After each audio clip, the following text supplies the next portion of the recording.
तो बच्चों, ये है हरिवंश राय बच्चन जी का तीसरा पद्यांश। मैं निज उर के उद्गार लिए फिरता हूँ, मैं निज उर के उपहार लिए फिरता हूँ। है यह अपूर्ण संसार न मुझको भाता, मैं स्वप्नों का संसार लिए फिरता हूँ। इस काव्यांश में कवि ने अपने हृदय के उद्गार व्यक्त किए हैं। जो इन उद्गार यानी भाव व्यक्त किए हैं कवि ने। इसमें उद्गार का मतलब भाव होता है, निज का मतलब अपना, भाता अच्छा लगता है। कवि कहता है कि मैं निज उर के उद्गार लिए फिरता हूँ, कि मैं अपने हृदय के भाव अथवा उपहार लिए जीवन यापन कर रहा हूँ। यानी मैं अपने हृदय के भाव या तथा उपहार लिए इस जीवन को बिता रहा हूँ। कवि के कहने का अभिप्राय यह है कि मैंने अपने हृदय में अनेक भाव उपहार के रूप में संजोए हुए हैं। मैं निज उर के उपहार लिए फिरता हूँ, यानी अपने हृदय के अनेक भाव उपहार स्वरूप संजो करके रखे हुए हैं और इन्हीं भावों तथा उपहारों को लिए हुए विचरण करता रहता हूँ। है यह अपूर्ण संसार न मुझको भाता, मैं स्वप्नों का संसार लिए फिरता हूँ। कवि कहता है कि यह संसार तो अपूर्ण है, यानी ये संसार अधूरा है, ये संसार मुझको अच्छा नहीं लगता। क्यों नहीं अच्छा लगता? इसकी अपूर्णता के कारण मुझे ये अच्छा नहीं लगता। मैं तो इस संसार की अपेक्षा करके अपने ही सपनों का संसार लेकर के जी रहा हूँ। यानी ये संसार, इस संसार में मेरा मन नहीं लगता, इसको मैं उपेक्षित भाव से देखता हूँ। मेरा तो अपना ही संसार है, अपने स्वप्नों का संसार है। मैं तो अपने ही स्वप्न के संसार में डूबा रहता हूँ, अपने ही सपनों के संसार में लीन रहता हूँ। इस संसार की लहरों पर ही मस्ती में बहना चाहता हूँ। यानी संसार जो है इस भवसागर को पार करने के लिए अनेक तरीके अपनाता है, अनेक तरह तरह की किश्तियाँ बनाता है, भगवान की भक्ति करता है, नाम सिमरन करता है, कुछ भी करता है। लेकिन कवि कहता है कि मैं तो इस संसार की लहरों में ही मस्त रहना चाहता हूँ, मैं इस संसार रूपी सागर को पार नहीं करना चाहता। अर्थात मुझे अन्य व्यक्तियों की तरह मोक्ष की कामना नहीं है, किसी अन्य सहारे रूपी नाव की आवश्यकता मुझे नहीं है, तो और न ही मैं मोक्ष की प्राप्ति करने की कामना करता हूँ। मैं तो इसी संसार की लहरों में बहना चाहता हूँ। तो ये था चौथा पद्यांश हरिवंश राय बच्चन का। उसकी कविता है आत्म परिचय। तो बच्चों, आगे है पांचवा पद्यांश आत्म परिचय, जिसके कवि हैं श्री हरिवंश राय बच्चन जी। मैं यौवन का उन्माद लिए फिरता हूँ, उन्मादों में अवसाद लिए फिरता हूँ, जो मुझको बाहर हंसा रुलाती भीतर, मैं हाय किसी की याद लिए फिरता हूँ। यौवन का मतलब होता है जवानी, उन्माद जोश, अवसाद का मतलब होता है दुख। इसमें कवि ने क्या कहा है? अपने जीवन की आंतरिक पीड़ा का वर्णन किया है, आंतरिक पीड़ा का चित्रण किया है। कवि कहते हैं मैं यौवन का उन्माद लिए फिरता हूँ, कि मैं तो अपनी जवानी का जोश लिए जी रहा हूँ। मेरे हृदय में आज भी वह जवानी की मस्ती और जोश है, जिसमें मस्त होकर मैं अपना जीवन यापन कर रहा हूँ। उन्मादों में अवसाद लिए फिरता हूँ, इसी जवानी के पागलपन में अनेकों दुख समाये हुए हैं। कवि कहता है कि जवानी का जोश जो है मैं लिए हुए जी रहा हूँ, मेरे हृदय में आज भी वह जवानी की जोश और मस्ती है, जिसमें मस्त होकर अपने जीवन को बिता रहा हूँ। इसी जवानी के पागलपन में अनेकों दुख समाये हुए हैं। यानी कवि कहते हैं कि मैं जवानी, अगली पंक्ति है, जो मुझको बाहर हंसा रुलाती भीतर, मैं हाय किसी की याद लिए फिरता हूँ। इन पंक्तियों में कवि कहते हैं कि मैंने जवानी में किसी से प्रेम करके उसकी यादों को अपने हृदय में संजोया था। आज उसी की यादों को अपने हृदय में सजा करके फिर रहा हूँ। यानी किसी से प्रेम किया था, उसकी पत्नी थी, प्रेमिका थी, उसकी यादें अब भी कवि के हृदय में समाई हुई हैं, संजोई हुई हैं। ये यादें क्या करती हैं? जो मुझको बाहर हंसा रुलाती भीतर। ये यादें मुझे बाह्य रूप से तो हंसाती हैं, लेकिन आंतरिक रूप से रुलाती हैं। यानी अपनी पत्नी, अपनी प्रिया की यादों को लेकर, उसकी यादों को लेकर कवि जो है जीवन जी रहा है, जो बाहर से दिखाता है कि वो खुश है, लेकिन अंदर ही अंदर वह टूट चुका है। इस जहान में को बाहर से भले ही हंसता हुआ वो दिखाई देता है, लेकिन हृदय के अंदर रोता है। उसकी यादें जो है उसको सताती हैं। अगला है, छठा पद्यांश है, कर यतन मिटे सब सत्य किसी ने जाना। यानी क्वेश्चन किया है यहाँ पर कवि ने, नादान वही है हाय जहाँ पर दाना। अब कवि ने इस पद्यांश में क्या कहा है? कवि ने इसमें जो सत्य है, जो ब्रह्म है, यानी आत्मा है, शाश्वत सत्य है, उसका वर्णन किया है।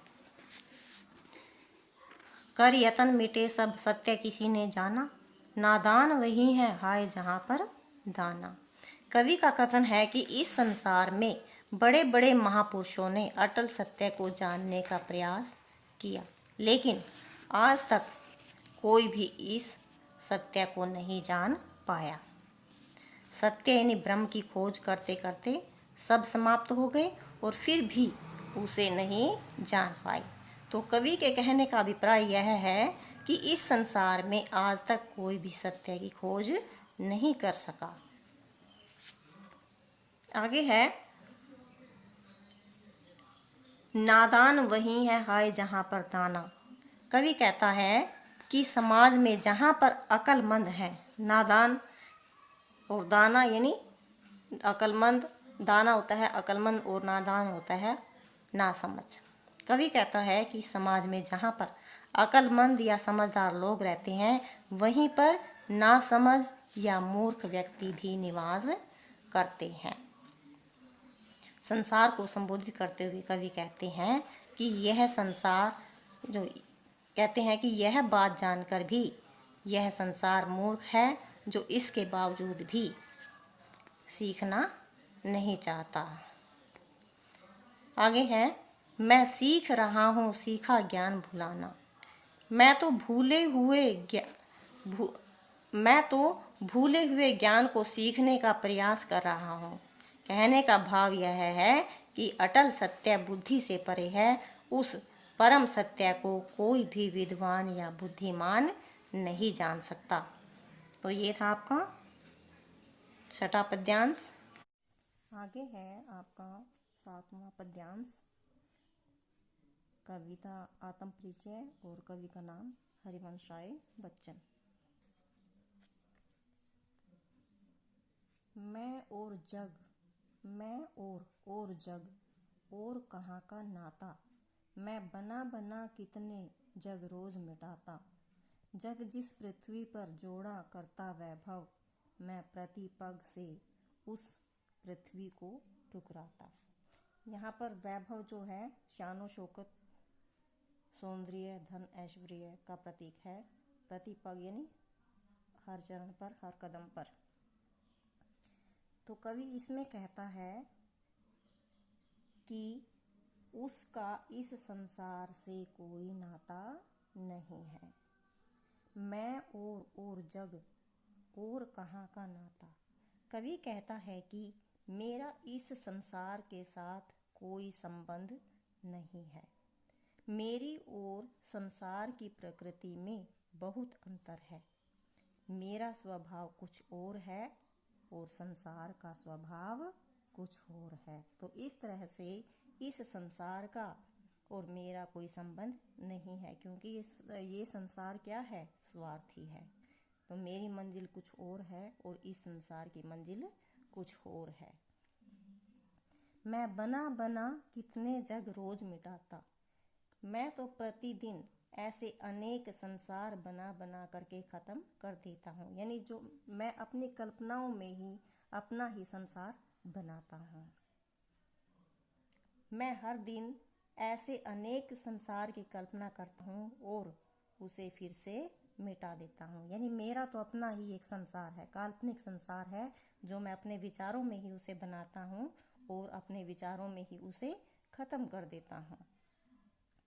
जग जिस पृथ्वी पर जोड़ा करता वैभव, कवि कहता है कि ये संसार धन ऐश्वर्य से प्रेरित होकर जिस पृथ्वी पर धन ऐश्वर्य तथा शान और शौकत जोड़ता है, मैं उसमें तनिक भी प्रभावित नहीं हूँ। मैं उससे तनिक भी प्रभावित नहीं हूँ, थोड़ा सा भी मेरे ऊपर उसका कोई असर नहीं है। ऐसी शान और शौकत को मैं हर कदम पर ठुकराता जाता हूँ। मैं प्रति पग से उस पृथ्वी को ठुकराता हूँ, मैं हर कदम पर उसे ठुकराता हूँ। जो सांसारिक जो व्यक्ति है, जो धन दौलत जोड़ता है, मैं उस धन दौलत को ठुकराता हुआ चलता हूँ।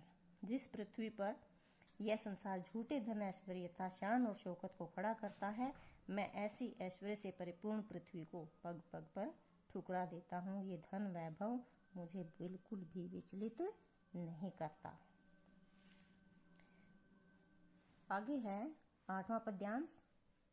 मैं निज रोदन में राग लिए फिरता हूँ, शीतल वाणी में आग लिए फिरता हूँ जिस पर भूपों के प्रसाद निछावर, मैं वह खंडहर का भाग लिए फिरता हूँ।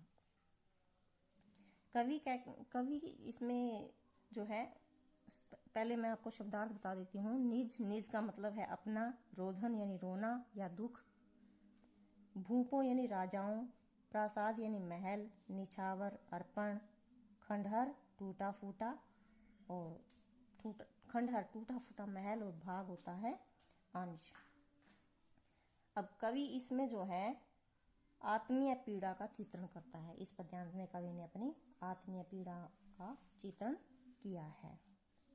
मैं निज रोदन में राग लिए फिरता हूँ। कवि कहते हैं कि मैं अपने आंसुओं में भी प्रेम भरा गीत छिपाए हुए फिरता हूँ। यानी कवि जो है वो आंतरिक रूप से क्या है, दुखी है, परंतु वह अपने दुख को अपने ही अंदर छिपाए हुए घूमता रहता है। फिर भी दूसरों को क्या दिखाता है कि वो उसके अंदर अत्यंत प्रेम भरा हुआ है, उसमें मेरे अनेक गीत छिपे हुए हैं और मैं अपनी अश्रुओं की धारा के माध्यम से अपने प्रेम गीतों का बखान करता हूँ। ये संसार जो है यही समझता है। शीतल वाणी में भी आग लिए फिरता हूँ। कवि कहता है कि मेरे हृदय में वाणी अत्यंत शीतल है और कोमल है, लेकिन मैं इस शीतलता में भी क्रोध रूपी आग को छिपाए रहता हूँ। कवि संसार को संबोधित करते हुए कहते हैं कि मैं हूँ जिस पर भूपों के प्रसाद निछावर, मैं वह खंडहर का भाग लिए फिरता हूँ। कवि कहते हैं कि मैं उस खंडहर का अंश लिए हुए हूँ जिस पर महान प्रतापी राजा अपने महलों को न्यौछावर कर देते हैं। कौन सा खंडहर है? यानी जो कवि है वो अपनी जो प्रियतमा की यादें, टूटी फूटी यादें हैं, जो प्रियतमा अब है नहीं, उनसे बिछुड़ गई है या छोड़कर चली गई है या उनकी मृत्यु हो गई है, तो उन्हीं की यादों को लेकर कवि जो है इस संसार में अपना जीवन यापन कर रहा है और ये कहता है कि मेरे पास उस खंडहर का ऐसा टुकड़ा है जिस पर जो राजाएं महाराजाओं हैं उनका आलीशान महल भी न्यौछावर कर देते हैं। यानी उस आलीशान महल का भी मेरे लिए इस खंडहर के आगे कोई मोल नहीं है। कवि जो है अपनी प्रिया से वियोग होने पर जो उनका हृदय है वो बहुत ही दुखी है, विच्छिन्न है और खंडहर की भांति पड़ा हुआ है। लेकिन फिर भी उसके लिए इस खंडहर का जो मोल है वो अनमोल है, उसका कोई भी मूल्य नहीं है। अनेक शोभायमान आलीशान भवन भी उस खंडहर के आगे फीके हैं। तो इसमें कवि ने जो है अपनी प्रेमिका की यादों का बहुत ही मार्मिक चित्रण किया है। अगला है 9वां पद्यांश। मैं रोया इसको तुम कहते हो गाना, मैं फूट पड़ा तुम कहते छंद बनाना, क्यों कवि कहकर संसार मुझे अपनाए, मैं दुनिया का हूँ एक नया दीवाना। अब जो है फूट पड़ा मतलब जोर से रोया। पहले इसमें दिया हुआ है रोया, यानी रोया जो साधारण तरीके से। आगे कहता है फूट पड़ा, यानी जब मैं बहुत ज्यादा रोया, यानी बहुत, जब दुख जो है, दुख की कोई सीमा नहीं रही तो मैं फूट फूट कर रोने लगा। छंद बनाना यानी कविता बनाना। दीवाना यानी जो प्रेमी होता है, प्रेमी जैसे पगला सी जाता है तो उसको जो है दीवाना कहते हैं। अब इसमें जो है मैं रोया इसको तुम कहते हो गाना, मैं फूट पड़ा तुम कहते छंद बनाना। कवि संसार को संबोधित करते हुए कहता है कि मैं दुख में अत्यंत दुखी होकर रोया था, लेकिन लोगों ने इस मेरे रोने को क्या समझ लिया? गीत समझ लिया।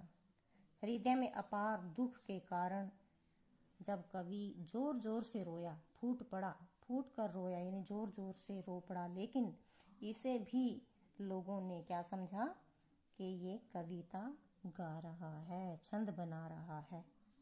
कवि के कहने का अभिप्राय यह है कि संसार तो बिल्कुल अजीब है, यह किसी की आंतरिक भावनाओं को नहीं समझ सकता, किसी के आंतरिक पीड़ा को नहीं समझता।